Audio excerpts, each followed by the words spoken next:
അതായത് 5.5 ലക്ഷം ഇപ്പം വിഷ്ണു പറഞ്ഞതുപോലെ 5 ലക്ഷം എസ് എം എസ് ആണ് അന്ന് നമ്മൾ ഫൈനല് ഉം. അനൗൺസ് ചെയ്ത് കഴിഞ്ഞപ്പോൾ പ്രൈസ് ഡിസ്ട്രിബ്യൂഷൻ സമയത്ത് നമ്മളത് പറഞ്ഞത്. പക്ഷേ ഒരു 2 ദിവസം കഴിഞ്ഞപ്പോഴത്തേക്കും ഇതിന് വേണ്ടിയിട്ട് രഞ്ജിനി ചേച്ചി നമ്മളെ വിളിച്ചിട്ടുണ്ടായിരുന്നു. അപ്പം നമ്മളെ ആ ഒരു സ്റ്റേജിൽ നിന്നിട്ട് പുള്ളിക്കാരി അത് അനൗൺസ് ചെയ്യേണ്ട വീഡിയോ ഇപ്പോഴും യൂട്യൂബിലുണ്ട്. അന്ന് പറഞ്ഞത് ഏതാണ്ട് ഈ ജാമിംഗ് ഒക്കെ ആയിട്ട് വന്ന SMS ഒക്കെ അടക്കം അതിന് ശേഷവും ആൾക്കാർ SMS അയച്ചുകൊണ്ടിരുന്നെന്നാണ് പറയുന്നത്.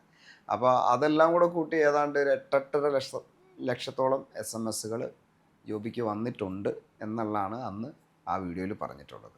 ആ കാലഘട്ടത്തിൽ ജനങ്ങൾ നെഞ്ചിലേറ്റുക എന്നൊക്കെ പറയുന്നത് ശരിക്കും അതെ അതെ അക്ഷരാർത്ഥത്തിൽ നടന്ന ഒരു റിയാലിറ്റി ഷോ. ഈ അതെ അതെ അതിലത്തെ മത്സരാർത്ഥിയാണല്ലോ. അതെ അതെ ശരിക്കും തീർച്ചയായും ഒരു സിനിമാ താരത്തെ പോലെയായിരുന്നു നിങ്ങൾ ആളുകളൊക്കെ ട്രീറ്റ് ചെയ്യുക. അത്രയും കൗതുകമായിരുന്നു നിങ്ങളുടെ ലൈഫ് സത്യമായിട്ടും. അറിയാനൊക്കെ. എനിക്ക് അതൊരു വല്ലാത്ത കാലഘട്ടമല്ലേ?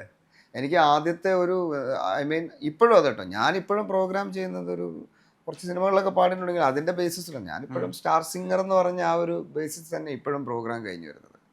അപ്പം ഇപ്പോഴും നമ്മൾ ചെല്ലുമ്പം പല നമ്മൾ ഒരിക്കലും കണ്ടിട്ടില്ലാത്ത സ്ഥലങ്ങളിലൊക്കെ പോയാലും അവിടെയുള്ള ആളുകൾ നമുക്ക് SMS അയച്ചിട്ടുണ്ട്. അവർ വന്ന് പറയുന്നുണ്ട് നമ്മുടെ അടുത്ത്.